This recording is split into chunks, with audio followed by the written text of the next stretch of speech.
Baik, terima kasih rakan setugas di Angkasa Puri. Tumpuan PAS adalah pilihan raya umum PRU ke-15. Seperti dinyatakan apabila ditanya mengapa PAS tidak meletakkan calonnya dalam PRU Dun Sabah.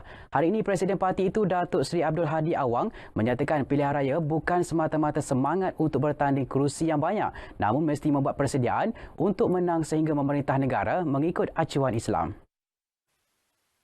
Jelasnya Kerajaan Perikatan Nasional PN kini bersedia untuk membina sebuah kerajaan yang lebih kukuh melalui demokrasi sekaligus menjadi pilihan rakyat dalam PRU 15. Oleh kerana itu, kita mahu memerintah negara dan negeri agar menjadi pembangkang yang menasihat, berdakwah dan berkhidmat kepada masyarakat. Maka parti perlu menyediakan calon daripada kepakaran dan latar belakang dengan seimbang dan sersama. Kadang-kadang kita menghadapi kawasan yang mahukan calon yang selesa untuk diri dan tempat masing-masing, tanpa mengira bahawa parti memerlukan pasukan yang mempunyai pelbagai latar belakang, berkebolehan dan berpengaruh untuk mengisi kemenangan. Beliau menyatakan demikian ketika menyampaikan ucapan dasar Muktamar Tahunan PAS kali ke-66 berlangsung di Pusat Tarbiyah Islamiah Putik. Jelas Datuk Seri Abdul Hadi, kepimpinan PAS wajib membuat keputusan secara tegas, mengambil kira kedudukan parti agar terus dihormati dengan kemampuan memimpin sekaligus berjaya menyelamatkan negara dan umat. Justru seluruh ahli perlu memberikan ketaatan terhadap keputusan parti yang merupakan syarat dan rukun berjemaah. Dalam menghadapi PRU 15, beliau menekankan pentingnya perpaduan dan tidak wujud sebarang perpecahan supaya tidak menjadi laksana lesung dan alu belaga ayam pula yang kenyang. Sekarang kita sudah tangkap ayam yang makan beras padi yang tumpah dahulu. Maka jangan ulang lagi dalam PRU 15 sehingga ayam boleh terlepas, tangan boleh membawa padi.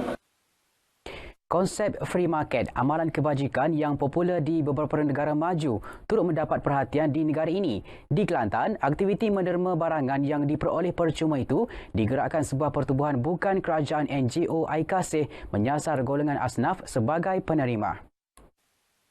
Presiden Aikasih Lokman Ishak berkata idea menganjurkan free market for asnaf timbul selepas melihat banyak pakaian terpakai terbuang sedangkan ramai kalangan asnaf memerlukannya.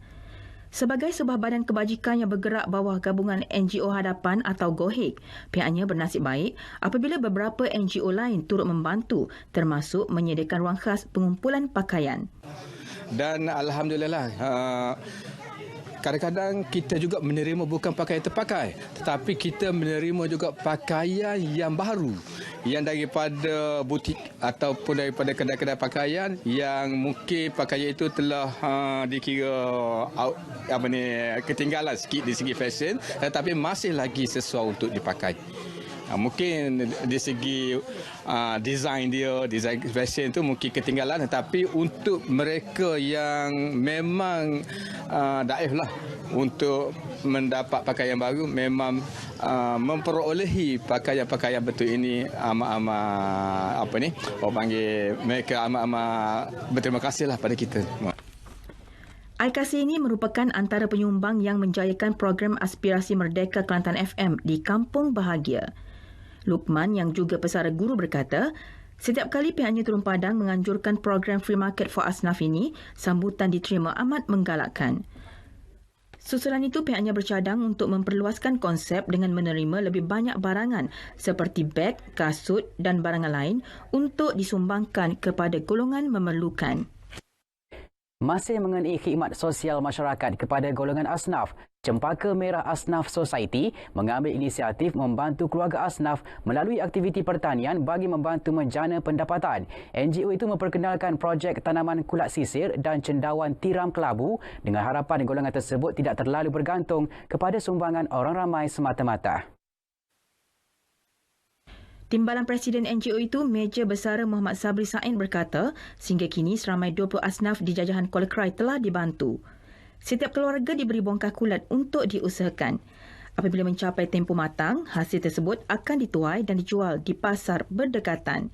Kulat sisir dijual pada harga agak mahal iaitu RM200 hingga RM250 sekilogram untuk jenis kering, manakala cendawan tiram kelabu pula dijual RM12 sekilogram.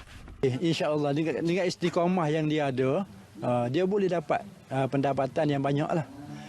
Sebab sekarang ni pasaran untuk kulat ni amat baik.